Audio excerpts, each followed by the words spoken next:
11 de la mañana, 26 minutos en la República Argentina. Le damos la bienvenida a nuestra mañana informativa. Les comento lo siguiente. Se va a estar realizando la presentación del libro Elisa y Filipo. Esto será en el Estuario del Plata. Esto es de Susana de la Loye de Acevedo, a quien le damos los muy buenos días. Susana, gracias por visitar nuestros estudios. ¿Cómo le va? Muchas gracias, chicos, por recibirnos.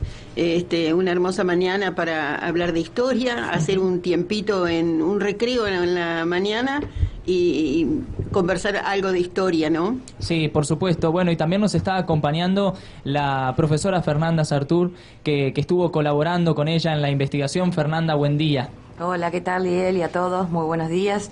Muy contenta, muy agradecida también por la difusión que están haciendo de la presentación del libro. No, por favor, gracias por estar en nuestros estudios. Bueno, Susana, contarnos un poco acerca de lo que es este libro, Elisa y Filipo, que ya un poco lo dijo, es muchísima historia la que antecede a la presentación de este libro.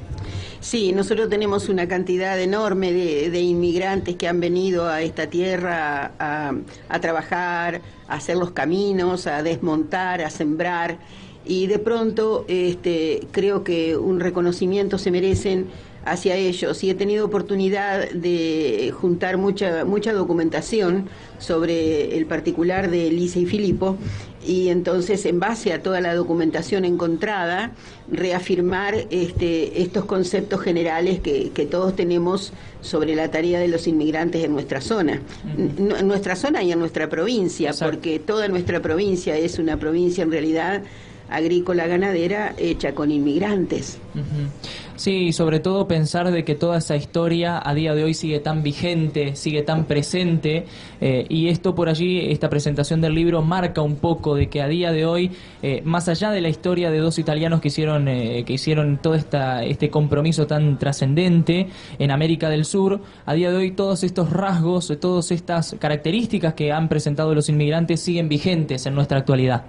Sí, incluidas las características fisonómicas, porque por ahí recibimos diarios que vienen de Italia, que vienen de Suiza, o vemos, y son parecidos a decir, mira, hay una señora que vive allá y que es parecida a esta que salió en el diario en Italia.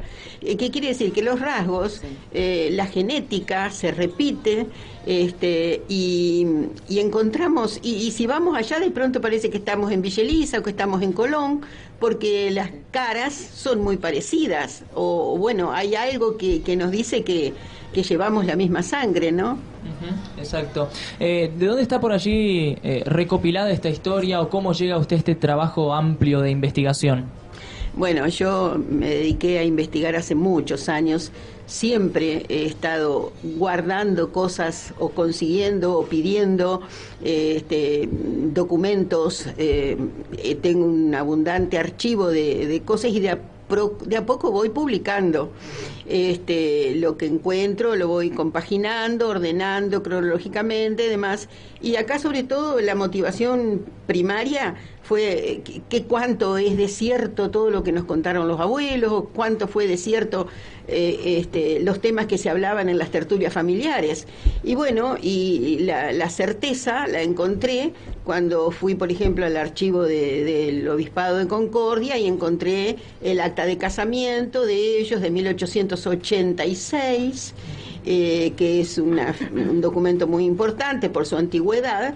Y a partir de ahí, por ejemplo, la visita a la Intendencia de Paysandú, donde encontré todas las partidas de nacimiento de sus hijos uruguayos, que primero estuvieron allá, después vinieron a San José, y tuvieron hijos en San José también. Es decir, un derrotero interesante, siempre con el mismo afán de trabajar, de generar progreso, generar adelanto.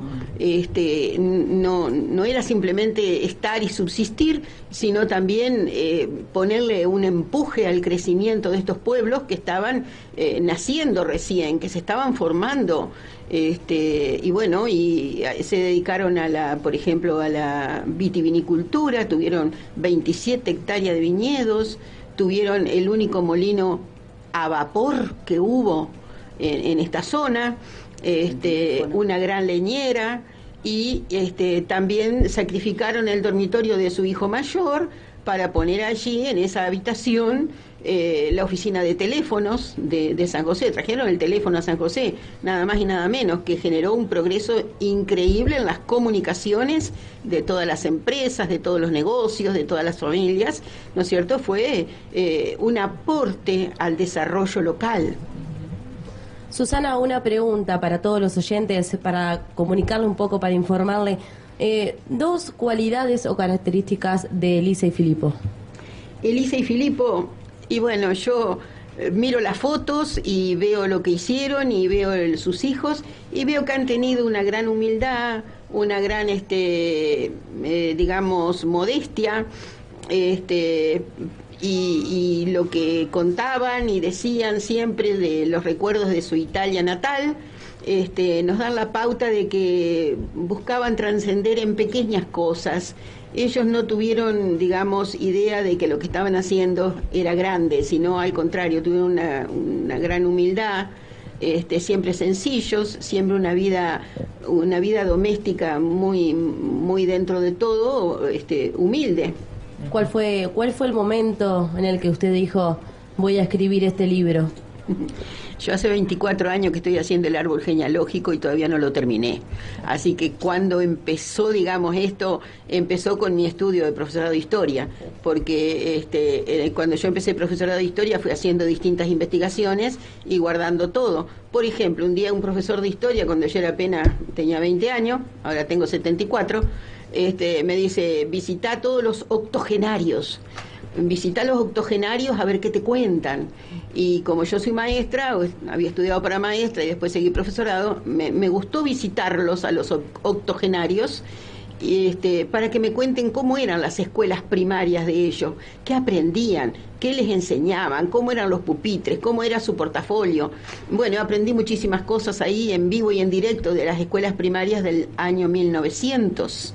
¿Qué podemos destacar de eso? Y podemos destacar de eso las poesías. Se acordaban todas las poesías que allá le habían enseñado en su primer inferior, por ejemplo, esa que dice, sangre italiana corre en mis venas, alma argentina palpita en mí. Si yo soy hijo de Garibaldi, también soy hijo de San Martín. Y la repetían con emoción. Y varios abuelos me han dado pequeñas cuartetitas así, pequeños versitos que recordaban de su escuela primaria del 1900. Sí, y que inevitablemente te trasladan a un punto de la historia que incluso uno no vivió, pero uno con todas esas historias, esas anécdotas, se va imaginando lo que era antes a lo que hoy se vive, ¿no? Muy distinto por momentos. Sí, extremadamente diferente. Sobre todo la humildad con que contaban, por ejemplo, la abuela, las anécdotas de lo que ella recordaba de su juventud en Italia, por ejemplo, cómo preservaban una higuera, la importancia, cómo la cuidaban, cualquier planta que tenían en la casa, era un respeto a las plantas y a la huerta. Y el horario de trabajo no era horario, sino amanecía y había que empezar a trabajar. Y cuando ya estaba oscuro y no se veía más porque había que prender los faroles, se dejaba de trabajar. Pero bueno, esta era una cosa cotidiana, ¿no es cierto? Y en eso yo radico la humildad y la importancia de esta gente del 1880, 1891, cuando adquieren su casona colonial en San José, cuyas escrituras poseo y puedo afirmar con certeza todo lo que estoy diciendo. Estoy absolutamente documentada de toda esta trayectoria de ellos, ¿no? Y del empeño que pusieron en llevar adelante el progreso de una pequeña villa como era San José en ese momento. Después, a medida que iban disminuyendo su riqueza personal, iban vendiendo una esquina del terreno, una esquina del campo, iban vendiendo otro pedacito de terreno. Todo eso está en las escrituras, así que el relato está muy bien fundamentado por documentos, ¿no? Exacto. Susana, decís que bueno, hace muchísimos años que estás investigando, que bueno, ahora se va a ver plasmado en las páginas del libro. ¿Cómo es el hábito de investigar para trabajar en este proyecto que vos tenías? Yo me imagino que bueno, cada día has trabajado un poco más, pero con la sensación de que nunca es suficiente, me imagino. Sí. ¿Puede ser? Sí. Mira, me traes a la memoria un pensamiento de Borges. Borges decía, voy a imprimir un libro para olvidarme de él, no porque lo haya terminado de corregir, porque si te pones a corregir, siempre tenés algo para agregar, para detallar, para profundizar la información. Entonces, llega un momento en que decís, bueno, lo imprimo y ya está. Podemos contar la anécdota de Ameriaca, que ya estaba todo listo, Y faltó el algo. libro, y me doy cuenta que en la tapa, en vez de decir América, decía Ameriaca. Casi nos morimos, hubo que acomodar todo ese último momento. Sí. Siempre hay detalles que se escapan Sí. también. Es imposible. Supongo que a la hora de finalizar todo lo que fue el trabajo también de investigación, como que dice, no investigo más, porque siempre va a haber algo para agregar, ¿no? Entonces, Y fotos ni te digo. Ni hablar. El archivo de Susana personal es algo, bueno, impresionante. Entonces siempre surgía algo. No, porque tengo aquella medallita. Sí. Vamos a sacarle foto, metemos la foto. No, porque vamos a poner la foto. O sea, por ahí mi colaboración fue un poco ese tema de digitalizar y de incluir. Cuando le dije a Fernanda que tenía la vitrola de 1902, pensó que yo le estaba mintiendo. Y ahí estaba la vitrola de los abuelos, donde se escuchaban las operetas, en esos discos negros grandotes que se ponían en las vitrolas, ¿no? Porque ellos a la mañana trabajaban mucho, después siempre a la tardecita, cuando dejaban de trabajar y ya se preparaban para la cena, escuchaban alguna música italiana, por supuesto, operetas, la Traviata, era lo clásico, y la vitrola está todavía. Y bueno, igual que la medallita con el marco de bronce que tuvo la abuela del Sagrado Corazón de Jesús, esa todavía la tengo, porque bueno, son cositas que uno va guardando, recuerdo de los abuelos, igual que el crucifijo que le trajeron de regalo cuando se casó hace 100 años, a mi abuela le trajeron un crucifijo de Italia que tenía tierras de las catacumbas.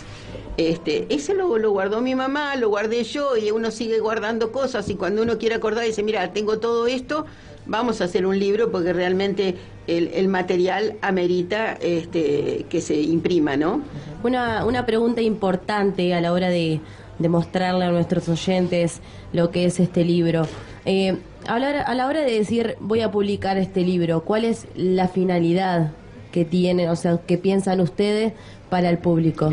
Y bueno, creemos que la finalidad es transmitir a las nuevas generaciones, no solo a los que sí lo llegaron a vivir con sus abuelos, bisabuelos, tatarabuelos, sino también para las nuevas generaciones, muy importante.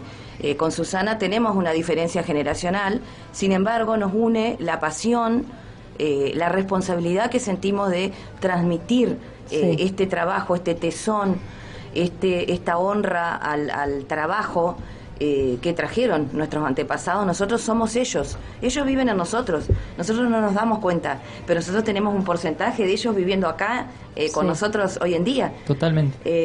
Y bueno, y por mi parte les cuento un poquito por ahí que Susana me convoca a escribir una parte, porque Elisa y Filipo son sus abuelos.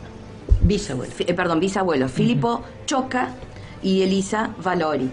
Y bueno, y mi mamá y mi familia materna es Valori. Entonces ahí es como que armamos. Choca por C-I.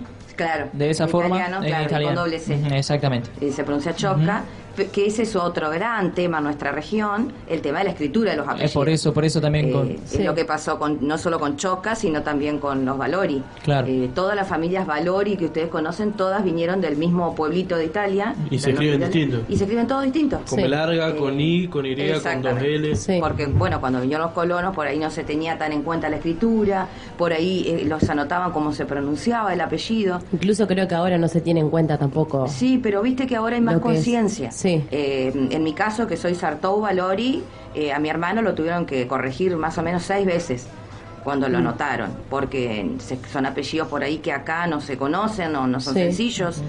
Y bueno, y entonces un poco mi aporte en el libro es contar la historia de los Valori. Hace un par de años tuve la oportunidad de ir allá a indagar mis orígenes, porque como les digo, siento muy vivo en mí y en nosotras las dos, eso también tenemos en común, la presencia de ellos. Y cuando llegás a ese pueblo de donde vinieron tus antepasados, sentís que es tu lugar. Sí. Eso es algo que por ahí, acá en esta zona, la gente que viene a otro lado no lo entiende, o los que son, digamos, originarios del lugar, no lo logran entender. Yo sentí que llegaba a mi pueblo. Y bueno, y es un poco eso lo que cuento en el libro, de dónde vinieron los Valori a esta zona. Todos vinieron de ese mismo pueblito que se llama Rochemol y que queda cerca de Torino, en el norte de Italia, en la región de Piamonte, región que ese también es algo que comentamos en el libro. Lo que ellos llaman regione en italiano serían nuestras provincias. Después ellos tienen provincia en italiano, pero sería nuestro departamento. Eso también genera mucha confusión cuando hablamos con gente italiana. Claro. Y bueno, y Rochemol sería una comuna, un pequeño paese, como le llaman ellos, un pueblito.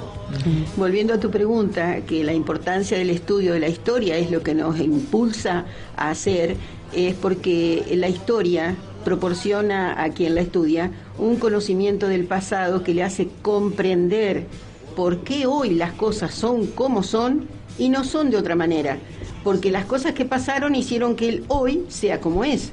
Y si hubiera sido de otra manera es porque el pasado era de otra manera. O sea, que el estudio de la historia proporciona a quien se ocupa de ella un conocimiento del pasado que le hace comprender mejor la realidad en que vive, porque la historia es una sucesión de causa y consecuencia.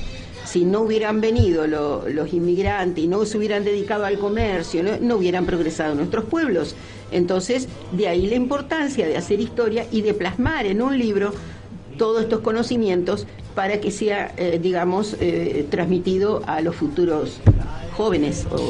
Y otra cosa, perdón, importante también es que hoy en día está lamentablemente mucho la idea de, en algunas personas, no todas, obviamente, de discriminar o de decir este viene de afuera, este es boliviano, nuestros abuelos pasaron esa historia. Sí. Entonces por ahí también, por ese lado está bueno recordar y mantener viva que nuestros abuelos también vinieron de otro lado.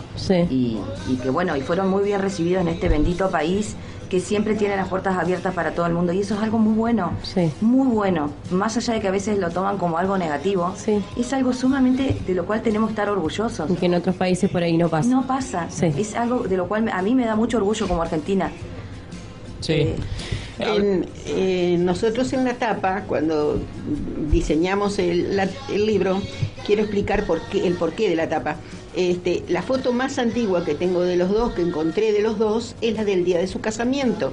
La novia vestida de negro, por supuesto, parada al lado del novio, que está sentado, y le incorporamos un ramo de margaritas y 2 ramos de ceibo, porque de alguna manera quisimos representar su trayectoria. Llegaron a Montevideo, vinieron de Italia primero, la flor nacional de Italia es la margarita. Bajaron en Montevideo, la flor nacional del Uruguay es el ceibo, y después se vinieron a Argentina. Entonces por eso repliqué la flor nacional, el ceibo, como un segundo ramo de flores de ceibo, como para representar en 3 ramos de flores el itinerario que hicieron. Italia, Uruguay, Argentina. Susana, hablando del libro en sí, después del lanzamiento, ¿se va a poder conseguir en las librerías de aquí de Colón, de la zona? Sí, yo pienso que sí, en algún lado seguramente me van a pedir para venderlo, porque no es una historia, digamos, que deja indiferente a las personas, es una historia al contrario que atrae, que pienso que van a tener interés en comprarlo, aunque te digo, nada de todo esto es por razones económicas. Uno no gana dinero en la investigación histórica y no gana dinero publicando. Es siempre un trabajo que nunca está pagado con digamos, o que uno no lo hace para recaudar, sino lo hace porque la pasión te lleva a hacer conocer, o uno siente el deber de hacer conocer lo que sabe. Y esto no significa una recaudación o una ventaja económica. Siempre en todos estos casos y en todos los libros que yo hice, fueron nada más que con el fin de que no se muera un conocimiento, de que no se pierda una historia. Y está plasmado justamente en el libro, contando vos la cantidad de tiempo que te llevó recaudar toda la información. No, creo que ese detalle no está. Pero de todas maneras sí, otros libros que hice también fueron donados en su totalidad, después de estar muchos años trabajando. Sí. ¿No es cierto? Hay varios ejemplos, no es este el primer libro que yo tengo, debo tener unos cuantos más, y en todos los casos fueron trabajos que se hicieron para contribuir con una escuela, con una capilla, y que recauden los otros con la venta, y, no y yo. los que faltan todavía, porque Susana necesita vivir como Matusalén miles de años, porque la energía que tiene Quedan es algo varios libros por inaudito. Realmente la admiro porque tiene más energía que mucha gente joven. Sí. Bueno, gracias Fernanda, pero sí, la verdad, en estas cuestiones de cultura o de imprimir historias, no se hace por negocio o no se hace para recaudar, es más, no se salvan los gastos. Se hace por esa fuerza interior que uno tiene. Si sé algo, tengo que transmitirlo para que los demás lo sepan. Exacto. No me lo puedo cuidar, no me lo puedo llevar conmigo a la tumba. Mi deber de profesora de historia, de maestra, es un poco transmitir lo que uno sabe, aunque eso me cueste dinero y tenga que sacrificar otros gastos para poder llevar adelante esta pasión. Sobre todo si lo disfrutás al hacer. Y sí, se disfruta, es cierto, se disfruta. Qué bueno.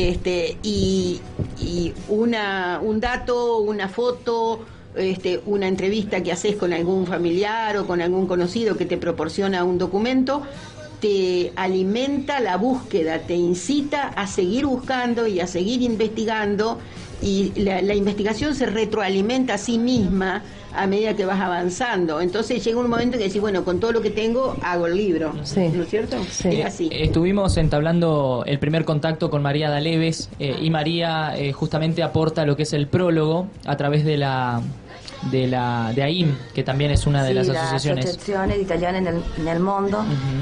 Es fundamental agradecer la participación de María y la colaboración, y poner a disposición el salón de la escuela Juan José Paso para poder hacer la presentación en Colón. La idea es después presentar el libro en otras ciudades, pero bueno, inicialmente sería este sábado. Invitamos a toda la gente a acercarse, y agradecer muchísimo a María, que ha colaborado en todo lo que es la presentación inicial. Claro, el auspicio es de la Asociación Italianos del Mundo, que ha difundido la existencia de este trabajo, y ella ha aceptado hacer el prólogo después que lo vio. Como presidenta de la Asociación Italianos del Mundo, ella aceptó hacer el prólogo del libro.